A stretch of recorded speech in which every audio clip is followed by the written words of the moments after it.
It's the amazing Rico Bron podcast with your host, Evan Roberts. Do you want another Rico Bron? Well, too bad. You downloaded it or you're tuning in on YouTube, so you made a decision that despite the fact the Mets season is over, you want more Rico. So welcome into what we are calling part 2 of David Stearns Answers Questions. We listen and we react edition of the Rico Bron. This is part 2 because David Stearns spoke to the media for about a half hour on Monday. And so we played, I guess, the first half of questions and answers from David Stearns in episode 561 of the Rico Bron. If you missed it, you can go back into the archives, wherever you download your podcast. This is part 2 because as crazy as I am, doing the entire David Stearns press conference and reacting to it in one sitting would have been even too much for me.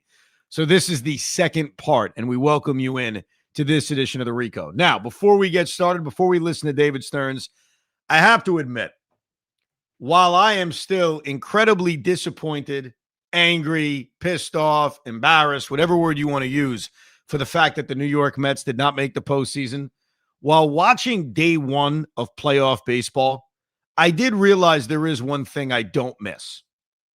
One positive, I guess, of the Mets not playing postseason baseball. And that is the fact that these pressurized games age me and they age you. And I'm going to take a nugget from each game and basically think how you'd feel if that was us. The Guardians have a runner on third base. They got less than 2 outs. In fact, there was nobody out. They have a chance to tie the game at home against the Tigers, steal the Scooble game. And there's a comebacker, and Jose Ramirez is running home, gets caught in a rundown. And so the great Jose Ramirez, who started that inning, gets in a rundown, makes the second out. One batter later, Guardians lose. If we are sitting there watching a home playoff game, and we got a runner on third, and there's less than 2 outs, and we don't tie the game, and we're watching one of our best players basically run into a rundown, that is aging us. That is making us sick. I don't want to hit too close to home, but screw it. They're in the playoffs. If I'm down by 2 runs in the 9th inning and I got the bases loaded and nobody out and I'm facing, I don't know, a guy that was a great player for my team but also choked in a big spot. Actually, I'll give you a comparison. It's Armando Benitez. We're facing Armando Benitez when he was with the Giants or the Marlins. Except it's the playoffs, and we're down by 2, and we have the bases loaded and nobody out, and we've got our 4, 5, and 6 hitters coming up, and we can't tie the game. That's going to age me. That's going to give me a sickening feeling. So we are in the midst of day 1 of the wild card series, and while, again, I still wish the Mets were there, the one saving grace is I have no agita. You have no agita. You could sit back, watch these stupid teams play each other, and just chill. So that's an observation. With that said, let's get depressed again. Let's continue to listen to David Stearns. So he was asked and answered 44 questions at his press conference. In part 1, we went through the first 21 of those questions. So we kick off part 2 of this listen to David Stearns and react to David Stearns with question number 22. David, Yep. First of all, just apart from Alvarez, any other surgeries that you can announce? No. You've harped a little bit on just needing to improve the defense. Your top free agent is a first baseman. Just what is your interest in bringing back Pete Alonso, and does that kind of complicate it a little bit? Yeah, like Pete is a great Met. He had a fantastic year. I said this last year, and it worked out. Like, I'd love to have Pete back. And we'll see where the offseason goes. Well, he didn't answer the direct question because it's a good one, which is, hey, David, you've spent a lot of time at this press conference talking about defense, talking about run prevention. Well, one of your premier free agents is not exactly known for his glove. Does that complicate things? And he gave basically the same answer he gave last year about Pete, which is, yeah, we'd love to have him back, which is a non-answer. And there are many Met fans. I don't know if I subscribe to this. I certainly know that Joe B does. This idea that David Stearns doesn't want Pete Alonso back. I'm not sure I agree with that, but I do think that David Stearns obviously cares a great deal about defense, which is why he has spent a lot of time in this press conference talking about such. And bringing Pete Alonso back doesn't improve your defense. Now, you can improve your defense in other areas. You can bring him back partially DHing, which can improve your defense when he's not playing first base. So it's a contradiction, and David didn't exactly attack it in the question, or at least answer it. I am part of the Joe Beningo metaverse, universe, whatever it is. I don't know. I agree. I don't think David Stearns wants to bring back Pete Alonso. I think he will if the number is on a very small term. But I think Pete Alonso wants a big number, and he wants multiple years, not just another 1 or 2 year deal. And I don't think David Stearns wants to commit to that. I think that's the big issue. And because of that, I don't think he's going to be a Met. Well, what complicates this is if you lose him and you improve your defense at first base, you have to find a way to make up for all the offense you're losing, because this team, as we have documented, and I think it's undeniable, did not live up to its offensive expectations. And if you take away a guy who I think pound for pound was their best offensive player throughout the season, and for those arguing it's Juan Soto, I'm talking about including the clutch factor, including how many significant hits Pete had, it'd be very tough to replace. I agree. I think we should do 2 separate episodes, one of Juan Soto's clutch moments and then one of Pete Alonso's clutch moments. I think Pete Alonso may even have a 2-parter. Soto might have a 15-minute episode. There's a difference. Look, Soto's year, I've described it, was a great statistical season. There's no denying that. It is similar to what Pete did last year. Obviously far better in numbers, but in terms of kind of missing that impact. Let's listen to question number 23 for David Stearns. Do you see him as a first baseman, or would he be a DH option for you? Look, I think how the exact roster construction hypothetically fills out, like we'll deal with that as we get into the offseason. I'm not answering that, but he didn't rule it out. Pete Alonso coming back, not as a full-time DH, because I don't see that, nor as I think that's necessary, but come back in a role in which he's DHing more is absolutely on the table. And he didn't admit it. He didn't deny it.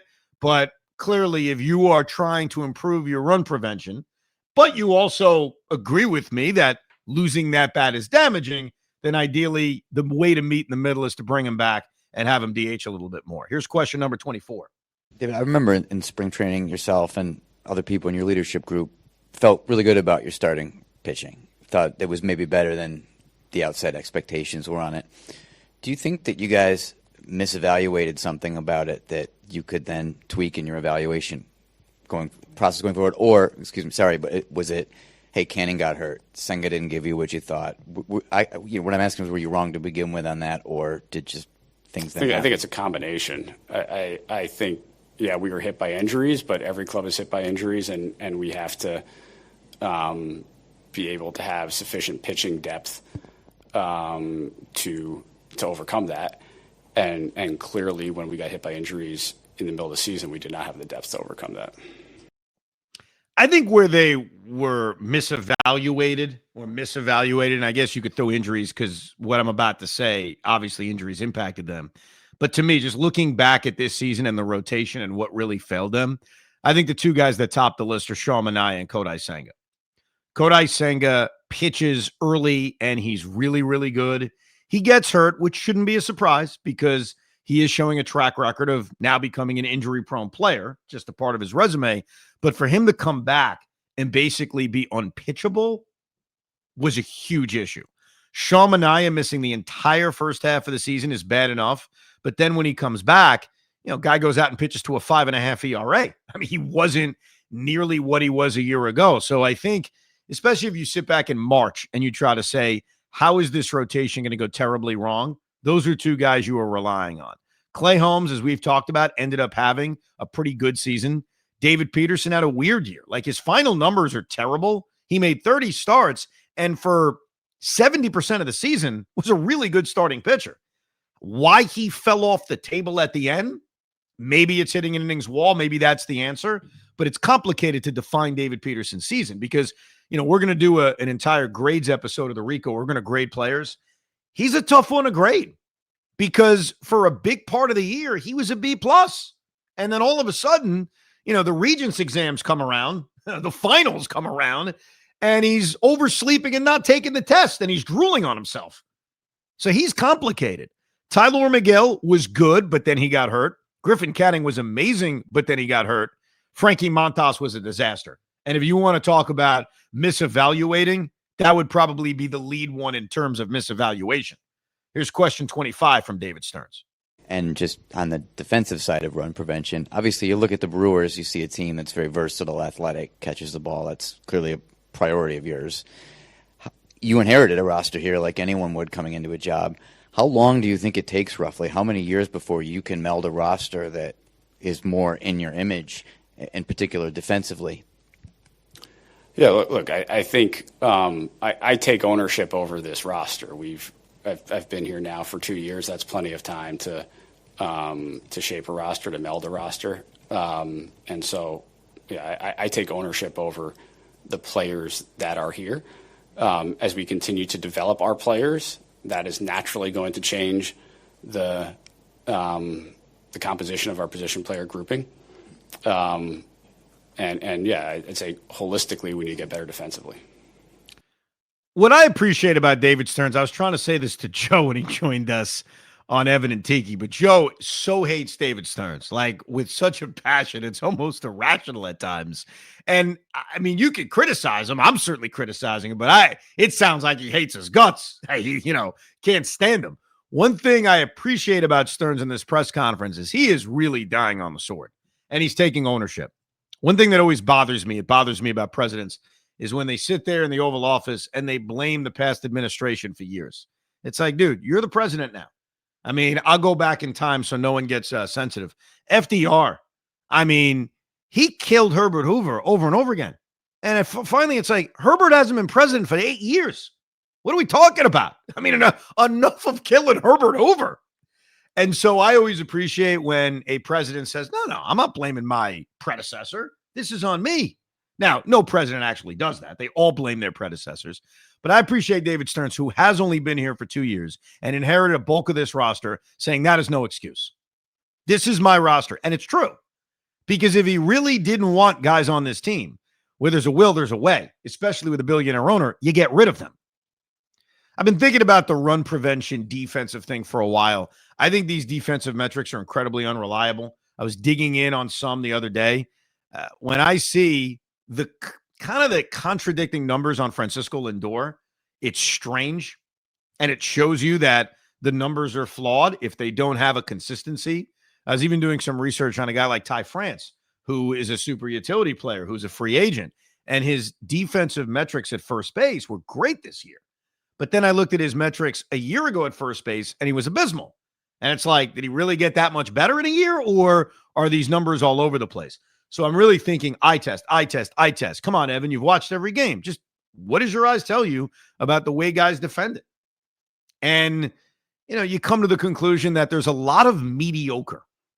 Not a lot of bad necessarily, but a lot of mediocre. I think the bad was late in the season. I think the bad was the final few weeks of the year.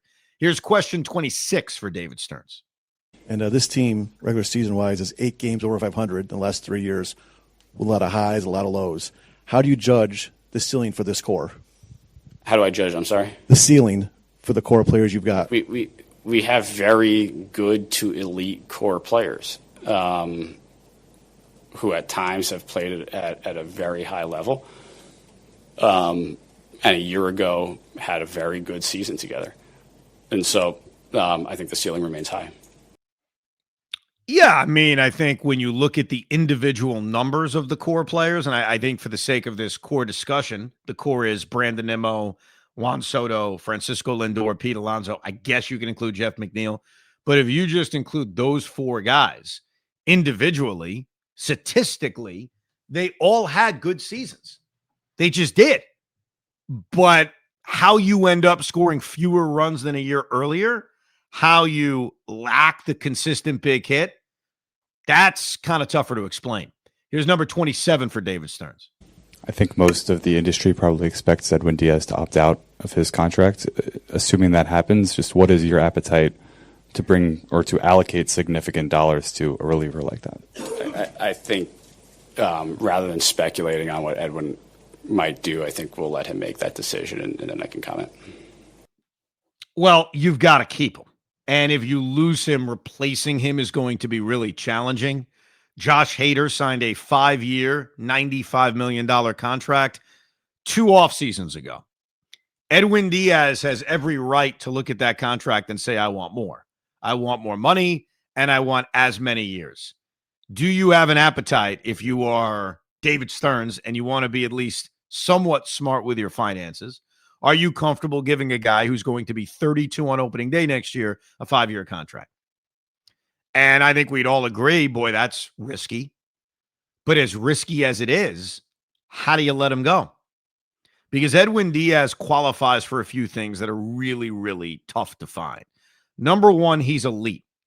In 2 of the last 3 seasons that he's pitched, he has been statistically dominant. And I think we'd all agree, if not the best closer in baseball, top 2 as a closer in baseball. He goes out, he strikes a lot of guys out, he pitches to an incredibly low ERA, and he never lets the moment get too big, which leads into part number 2. He has proved he can pitch here. We don't know if his replacement can pitch here. We don't know if signing whomever or trading for whomever is going to work in this town. You already have a guy that's proven he can do it. So I think in the case of Edwin Diaz, get comfortable with being uncomfortable. I mean, that's honestly the way I would look at it. And I know the last time they kept Edwin Diaz, if I'm not mistaken, memory tells me they did it before he got to free agency. That they really took care of it early. I think it was the same offseason of the DeGrom free agency. And they took care of Edwin Diaz before anything got serious. They could try to do that again, especially before he officially opts out and say, all right, Edwin, we would love to have you back. You would like to come back. How do we make this work? If you don't find a comfort zone doing it that way, you let him get to free agency, but you have to make sure that you match what's ever out there. And when you allow someone to get to free agency, you allow a team to do something that you may deem stupid. But remember this, and I think David Stearns knows this. Even if you hate what you have to give him and you're concerned about what year 4 is going to look like, he is almost impossible to replace. I love Pete Alonso. We all want him back. He can be replaced. And we could discuss who we would want, but there are viable options. I'm telling you right now, you can't convince me of a viable option that's even on the same planet as Edwin Diaz. So you are very accurate. Do you want to take a wild guess on the date of Edwin Diaz's contract signing? I'm going to say it was late October, early November, like it happened before free agency. November 7th, 2022. I mean, so that's, believe it or not, that's after free agency, because I think it's, 10 days after the World Series. So maybe it was before free agency began. So I guess it was still in that window, the same window where they re-signed Mike Piazza. He actually never really got to free agency. So that leads me to believe, Hoff, that Diaz would be open to doing something like that again, as long as they can get into the same range. Yeah, I think he would be. Are the Mets willing to do that, though? Do you think that the Mets are willing to go and just say, let us put a lot of money into you? And it's more David Stearns when I talk about Mets, but the Mets, are they going to be willing to put a lot of money into Diaz right away and then move to the next thing? I think, and I said this before, you tell me how wrong I am. I think that both Diaz and Alonso are going to go very deep into this, and we're going to be very distracted with just sign Diaz and Alonso already. Just do that. And they're going to miss the mark on a lot of other things. If I had to guess right now, it's just a guess, I think they're going to re-sign Edwin Diaz, and I think it's going to be very similar. That I think this will be done quickly because it feels, just based on history, and I don't think that much has changed. I know David Stearns is running the team. That's a big thing that's changed. But in terms of Diaz wanting to be here, I think Cohen has a major influence over this stuff. I think he wants him back. And I think even David Stearns knows. I know he's famous for trading Josh Hader, but the circumstances were very, very, very, very different when he decided to do that. I think they know how important this is. And I think they also know that there's a lot of things they need to address and figure out to make sure that this disaster that just occurred doesn't happen again. Creating a new hole by letting Edwin Diaz even go to free agency is not worth it, because think about the rest of the bullpen. There are major questions with the rest of this pen. Essentially, everyone's a free agent. So what you're already dealing with, all right, how are we building this bullpen? Why let it get kind of more dicey by losing Edwin Diaz or allowing that to drag on? So my prediction is they're going to get it done right around the same time they got it done 3 years ago. Here's question number 28 for David Stearns. Your 2 years, your 2 years here, you've had more or less a set plan at DH with Martinez and then the platoon this year. Do you plan to keep that more open next year? Or would you like to have a set guy as your DH? I don't think I have a preference. I think we're going to evaluate the market as a whole and see how we can best put together our position player grouping. Here's why you can't commit to anything. If they are serious about run prevention and they want to improve their defense, but they acknowledge what we've talked about, which is, hey, we didn't score enough runs, losing Pete Alonso just to improve our defense at first base, it's cutting your nose off to spite your face, then that's where Kyle Schwarber is interesting. It's where you have a conversation about, well, let's replace Pete with Schwarber, who is an incredible offensive bat, and he's the DH. So it doesn't affect run prevention and defense because he's not defending.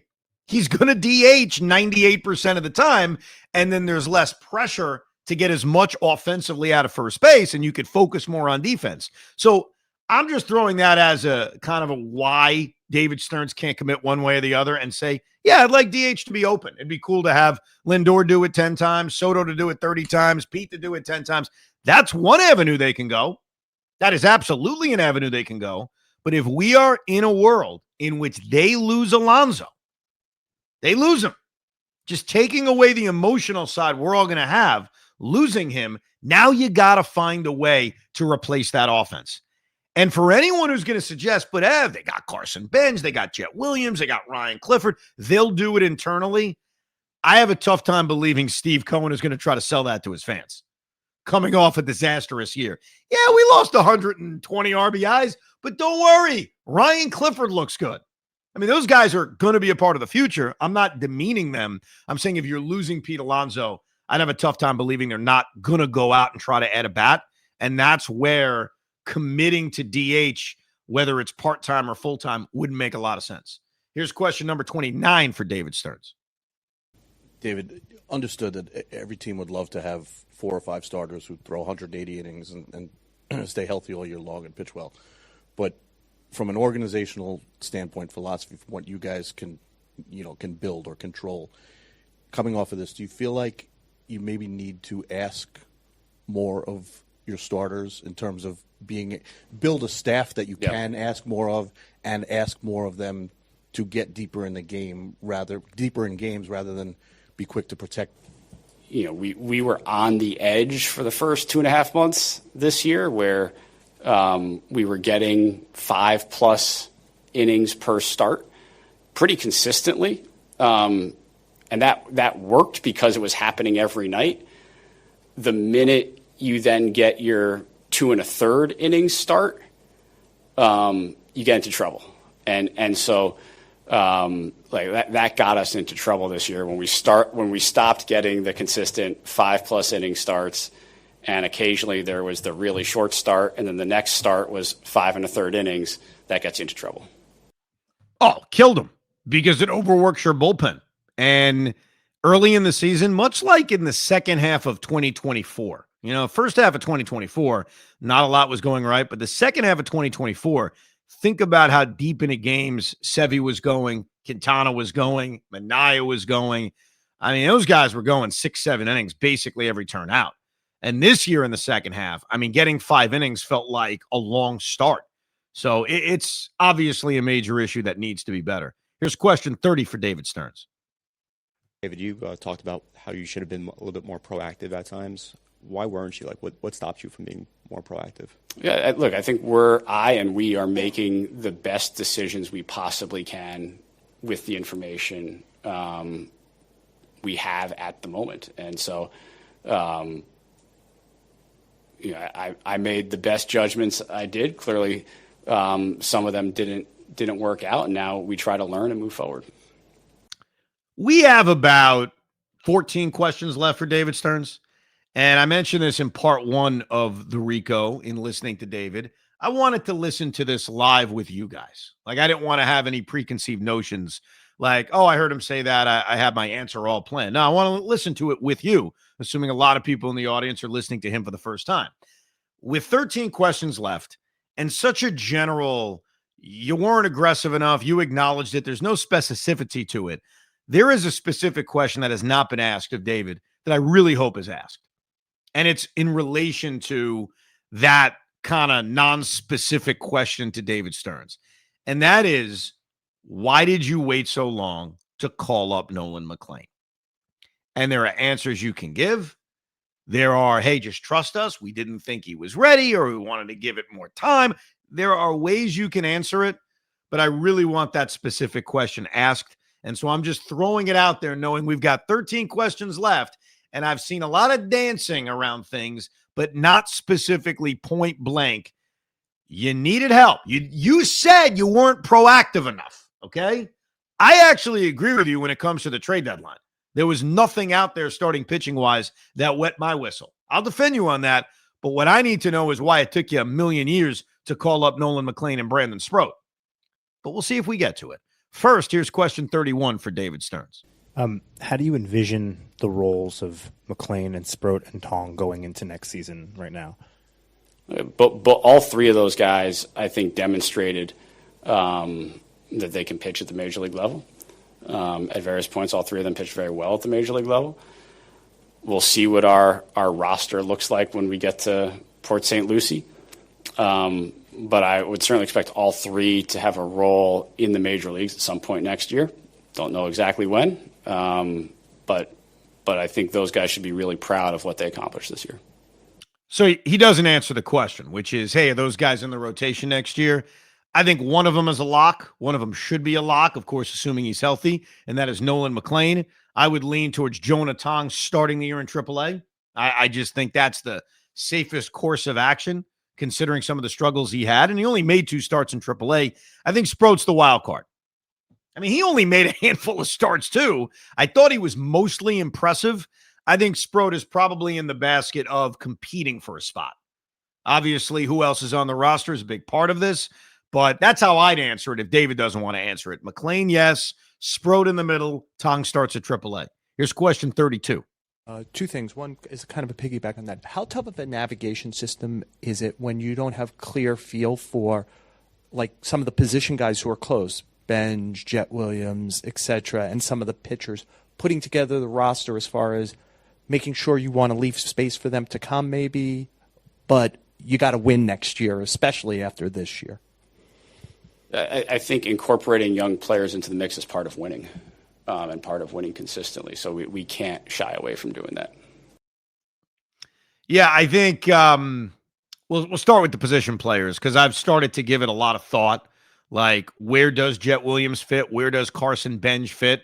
I think the hope was, at least maybe to me, and maybe I was being naive thinking it, was that Jet was going to get up here at some point in 2025.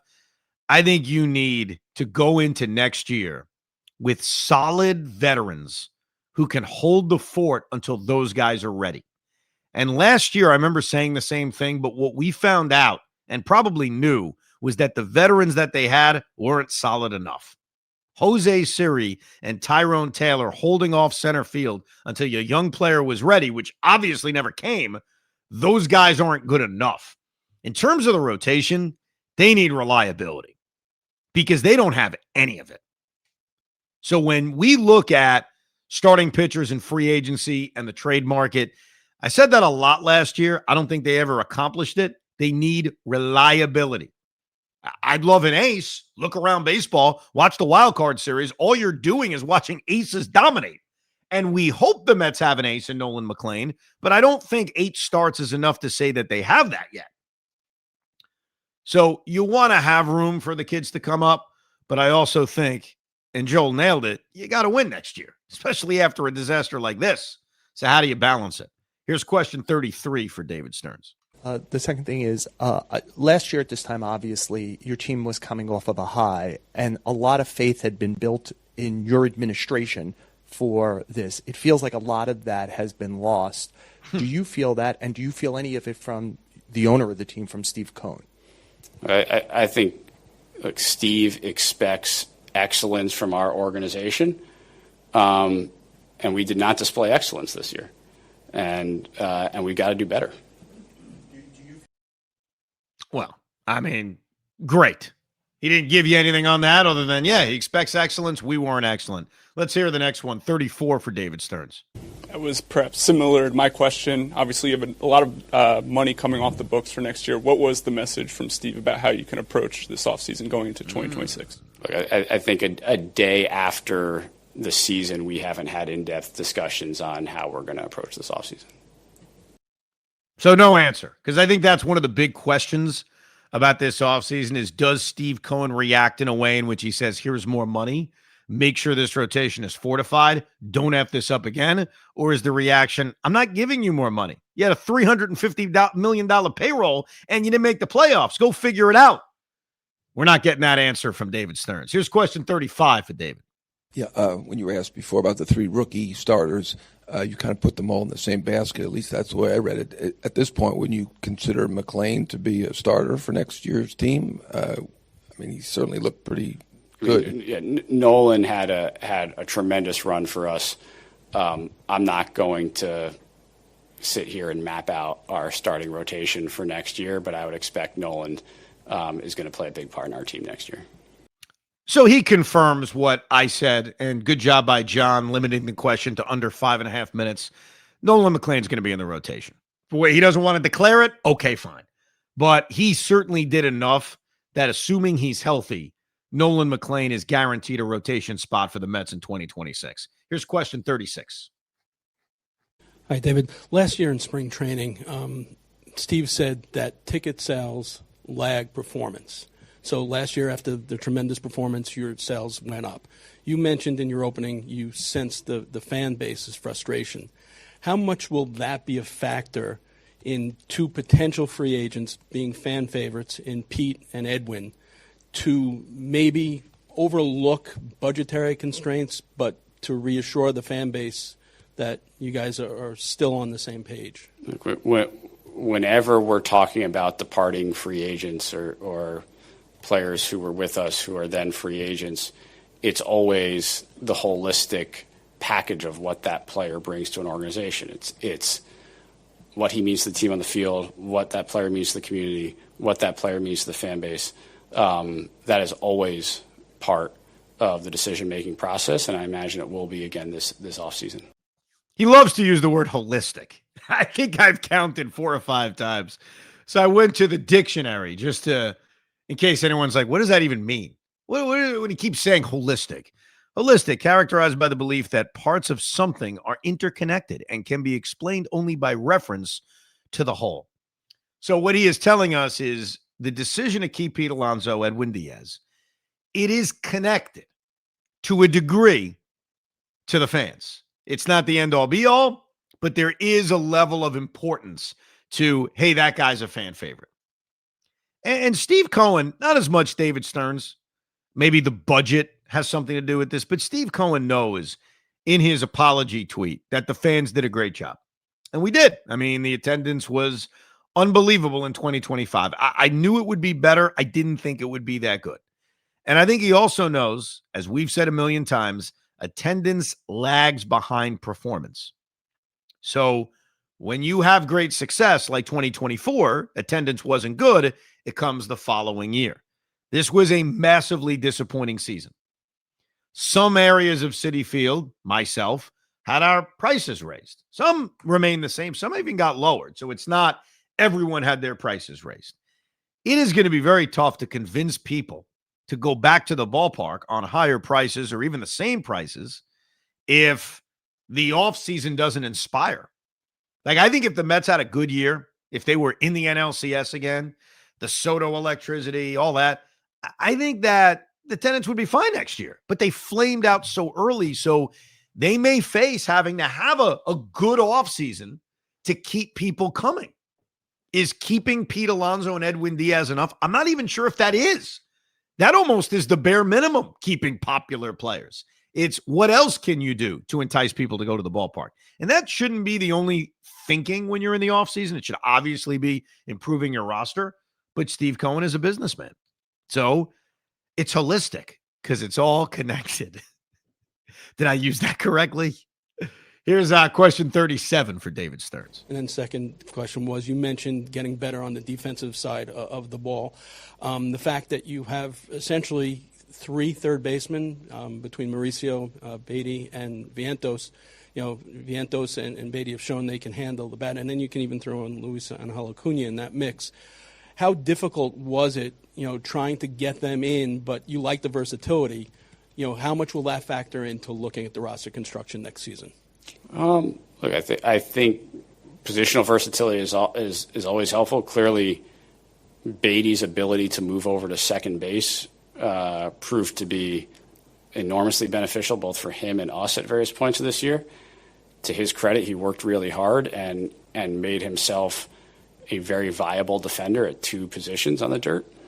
I think each one of those guys you mentioned have slightly different defensive profiles, and so how they fit into a potential roster probably differs a little bit for each of them.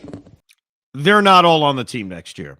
I think that Beatty, Acuña, Vientos, Mauricio, we're talking about four guys who, they're not all the same, obviously, but they play similar positions. Acuña, more of a second baseman, can play third base, can play the outfield, but is primarily a second baseman. Mauricio, third base, second base. Vientos, third base, maybe first base, DH. Beatty, third base, second base. There is a lot of redundancy when it comes to the positions. So I think two of those guys, definitely one of those guys, but I'm going to guess two of those guys are packaged in a trade. I always hate the trade thing. Like, oh, this guy's going to be traded. Well, it depends what you get back. I mean, I give you my opinion on a trade, but I got to know what we're getting. Am I open to trading Mark Vientos? Sure. What are they getting back? I'm not giving you the specifics. I'm just talking in general that I think when you look at those four guys, they're going to pare down a little bit. And my guess is Mark Vientos is out. And the reason I guess that is Mendy was so critical of that error he made in Chicago or Miami. I think it was Chicago. I was pretty critical of it too. And then he didn't want to play him at third base again.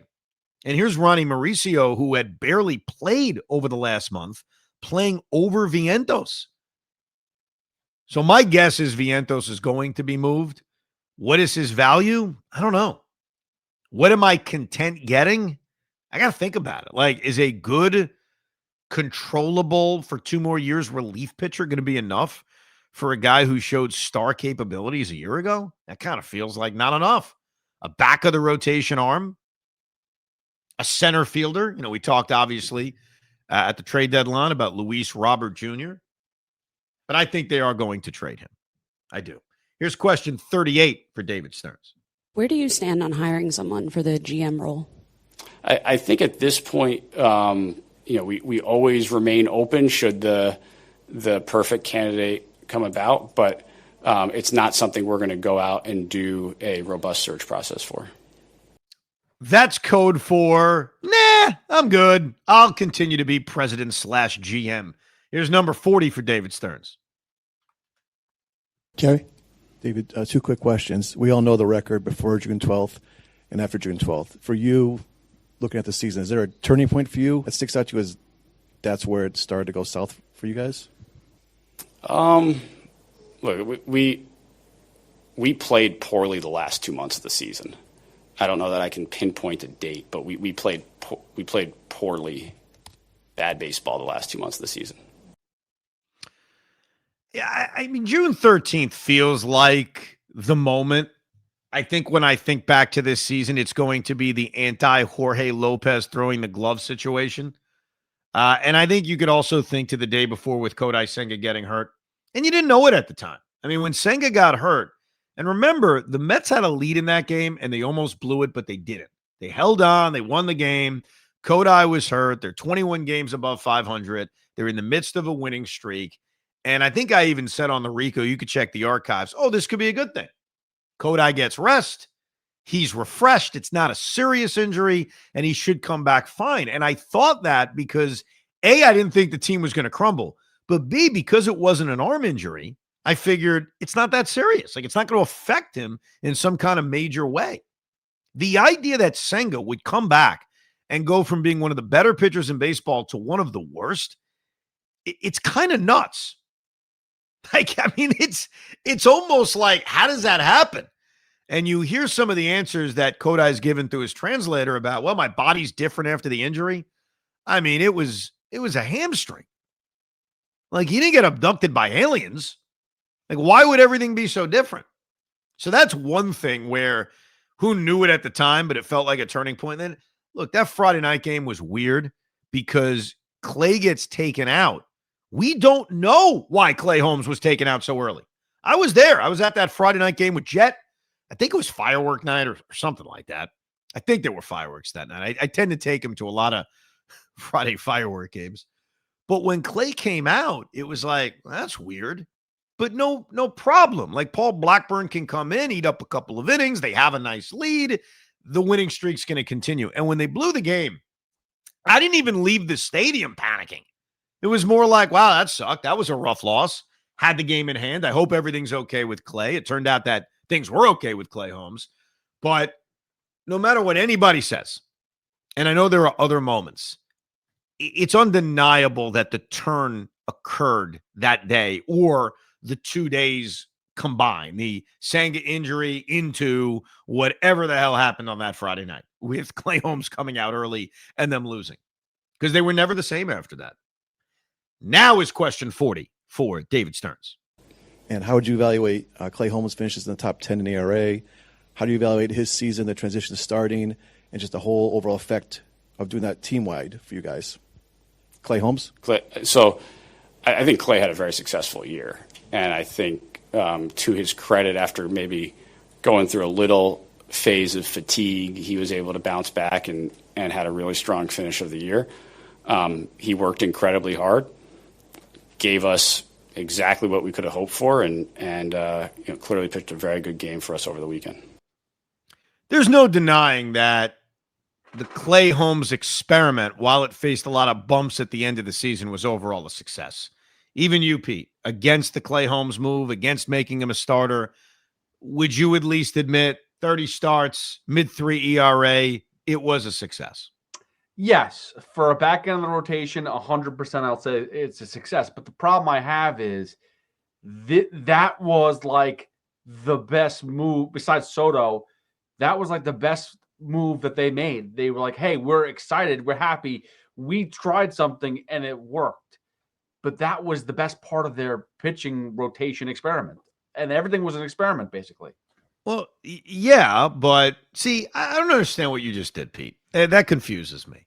I'm disappointed. We're talking about one specific thing, right? That's it. Obviously, there are lots of things we don't like, but I didn't ask you about Frankie Montas. I asked you about Clay Holmes. Did it work? Was it a success? You can just say yes. Yeah, but I feel like I have to piggyback with this. Like, it's like let's not celebrate that the Clay Holmes experiment worked. We're not. I don't understand why people do this, and you're doing it, so maybe you could explain it to me. It's okay. I'll admit when I'm wrong. I'm wrong a lot. There's a lot of things I said I did. Like, I'll give you one, because Dan, who's a great emailer to the Rico and to Evan and Tiki, is so good at digging up old things everyone says, and I love it. I'll tell you something I was wrong about. I didn't want to go anywhere near Aroldis Chapman. Had no interest in him. Thought he was done. Didn't think he could pitch in a pressurized spot. No gracias. Obviously, the guy has proven me wrong with the year he had in Boston. The only thing I could be right about is would Chapman have adapted to not being the ninth inning guy? I guess that's a fair point. So if someone asked me, hey, point blank, Ev, were you wrong about Chapman? I'd say yes. I wouldn't pivot it to, well, but, Tyler Rogers. I didn't ask about Tyler Rogers. So in terms of Clay Holmes, just Clay Holmes, we're going to try this again. When the Mets signed Clay Holmes, a relief pitcher, to be a starting pitcher, would you agree that 31 starts, 2 bullpen appearances, 165 innings, and a 3.53 ERA, is that a success, Pete? Did it work? For the back end of the rotation, yes, it did. Okay, that's it. Obviously, there are other things we don't like what David did. I'm talking about this one. Okay, let's follow it up. I got to keep you on track here. Are you okay with Clay Holmes being in the rotation to start 2026? As a back end of the rotation, I guess, sure, why not? Okay. I agree with you. Could we have better? Possibly. There's That's better guys. not the question, though. I'd like Tariq Skubal. I'm asking you, would you be okay in a 5 or 6 man rotation to have Clay Holmes get another year of doing it? Yes. Evan, and I'm sorry I'm doing this, and this is the reason why we do it, is because it was such a depressing end to the season. The biggest flaw was their pitching, but yet we're getting excited about an experiment on the number 5 pitcher on the team. I'm not excited. I'm not like all giddy about Clay Holmes. I'm just analyzing the season and saying, hey, am I good with him being in the rotation next year? And yes, as a back end of the rotation, like if I'm formulating the Mets staff, I want Clay Holmes towards 4 and 5. And obviously, once the season starts, it doesn't matter if you're a 4 or 5. The reason I say that now in the offseason is I look at him and say, yeah, I'd like to have 3 guys that are better than him, or 3 guys that I think can be better than him when I'm building out my rotation. I agree with that.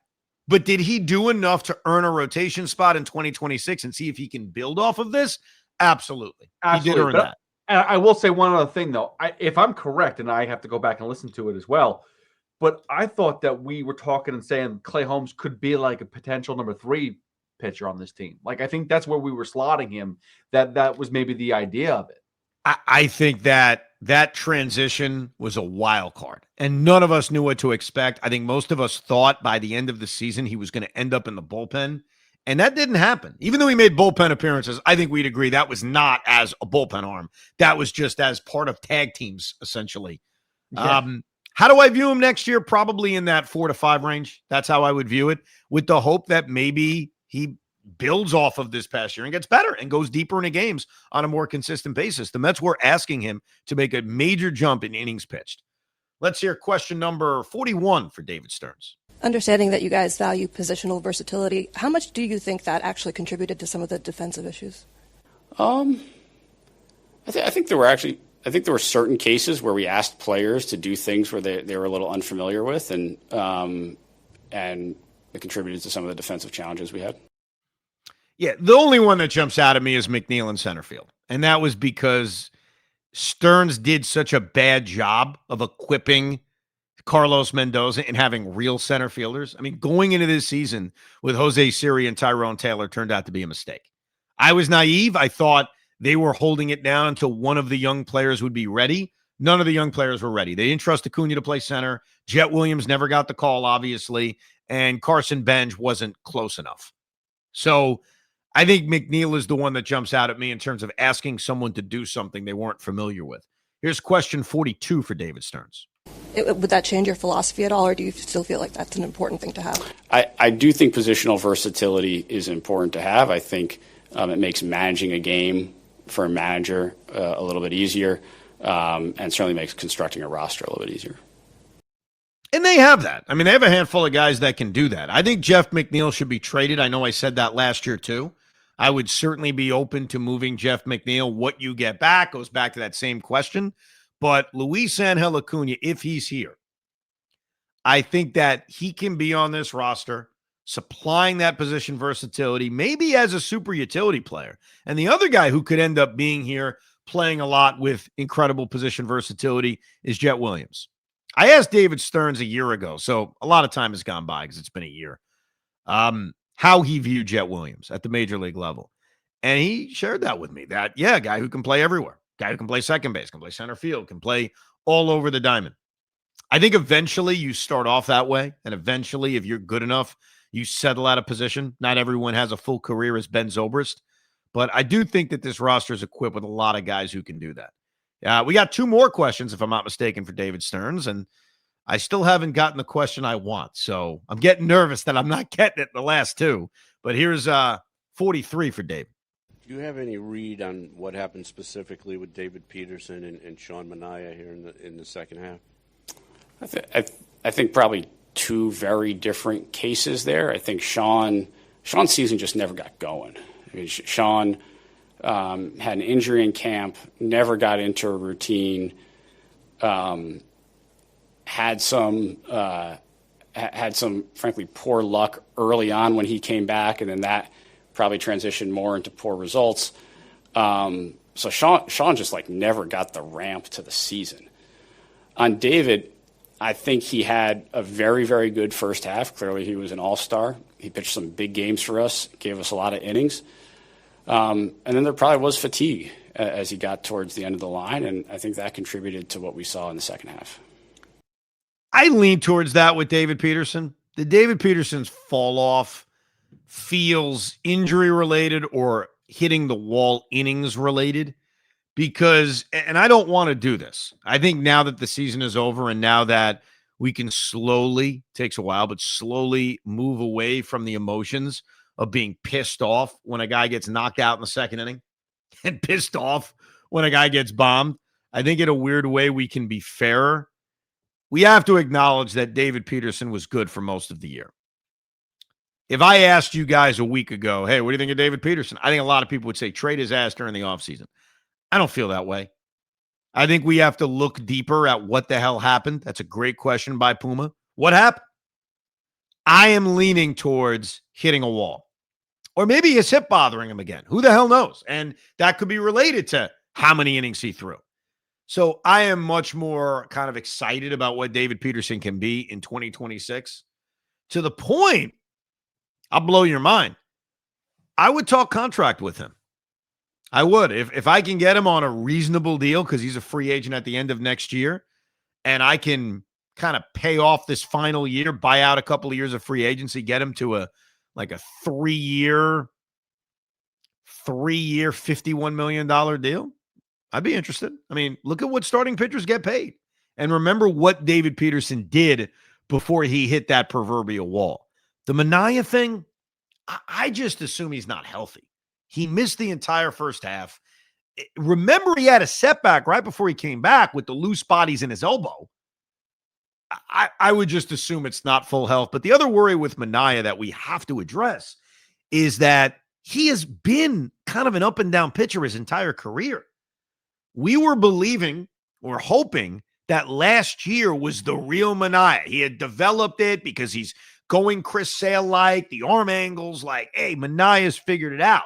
It's possible he hasn't. It's very possible.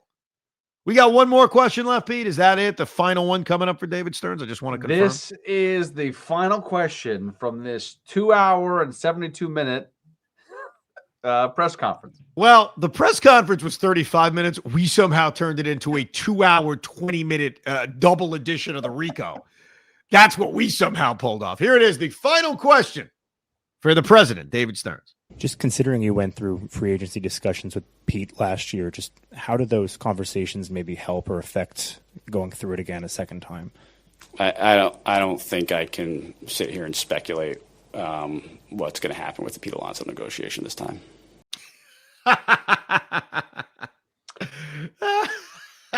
What a stinker of a last question. And no, Nolan McLean was not brought up. I'm sorry, man. I mean, Nolan McLean was brought up in terms of is he in the rotation next year, but I can't believe that no one just said point blank, why didn't you call him up? Were you concerned about rookie status? Did you not think he was ready? Here's the thing. I know it may not sound this way because it sounds like I'm badgering him. Like, what an idiot that David Stearns is. I'm not badgering him. I want to know. I get it. You're watching these guys in AAA. Maybe there are things that you saw where you said, I don't think he's ready yet. I want to give him more time. And all you got to do is say that. None of us know truly how much seasoning a pitcher needs. So it's kind of an easy answer. Look into our eyes and say, hey, it's tough to know when a guy's ready. We didn't think he was ready. Once we thought he was ready, we called him up. Plus, it was the mix of he was ready and desperation. But it has to be asked, even if the answer is no, did you factor in service time days and innings pitched to make sure he doesn't lose rookie status when deciding to call up Nolan McLean? So I'll make you this promise to the Rico audience, a little promise. David Stearns may not come on the Rico as many times as I've asked. He may not come on Evan and Tiki as many times as I've asked. But I've seen David. We've talked in spring training, off the record, on the record. I don't care. When I see him in spring training, I will say, how are you? And then I'll say, why didn't you call up McLean earlier? And did you factor in rookie status? And what'll really kill me is when he says, well, off the record, yeah. No, off the record. I want it on the record so I can tell everybody. But it kind of bothers me that no one asked, because I think one of the lingering questions from this past season, especially when David was admitting, hey, we didn't, I forget the way he termed it, not aggressiveness, but we weren't, I forget how he worded it. We weren't. Well, he did say aggressive. They weren't aggressive enough. It was another word for aggressive. We weren't, not forthcoming. That's not the right term. I forget exactly how he worded it. I apologize. I mean, if you've listened to the two parts of the Rico, maybe you remember it. You're screaming it at your phone right now. But if you wanted to be more aggressive, or whatever term he used, why not call up the kids that are there? Look, overall, my opinion on what David Stearns' press conference was like, I think he avoids a lot of answers, which is typical of a team president. But I think he died on the sword. I think he literally took all the slings and arrows. And I appreciate that. Because if he is who, like, Joe thinks he is, which is this arrogant, know-it-all geek, then you deny, and say, no, everything was great. What are you talking about? Who cares what our record was? We did everything. He admitted, hey, the trade deadline sucked. We tried everything we could. We didn't do this right. We didn't do that right. And even if you think it's obvious, I appreciate it. But like I said about Steve Cohen when he released his statement apologizing, words are nice. It's all about actions. It's all about actions. Pete Alonso's a free agent. What is your action? The starting pitching wasn't good enough. What are you going to do to build out a rotation? Actions will dictate how we ultimately feel about David Stearns. But I think overall, the tone I got from this press conference in the two parts, if you listen to it with us, is that he did die on the sword and say, hey, this is on me. And I agree with you on that he definitely died on the sword. But my question to you is, do you think it's going to change his philosophy on anything? So the big one is the starting pitching, right? The big one is he admitted run prevention. He wants the team to be better defensively, but you need more reliability in your rotation. When you look at free agency, and I'll give you a little thumbnail because obviously we'll go deeper as we get more into the offseason Rico Brognas. When you look at the starting pitchers that are available, is Framber Valdez the kind of guy that you would want, or David Stearns would say, all right, let's be aggressive. Here's a 5-year deal. Yes or no to that, Pete? It's a maybe. Okay. It's a more leaning towards yes than no. He's 32 years old. My guess would be David is not going to be aggressive to acquire him. Does he go aggressive after Zach Gallen, who's 30 years old, so a little bit more on the younger side? Does he go aggressive after Dylan Cease, who's also 30 years old, or Michael King, or Ranger Suarez? I'm going to lean towards the answer being no, that I don't think his philosophy is going to change in free agency.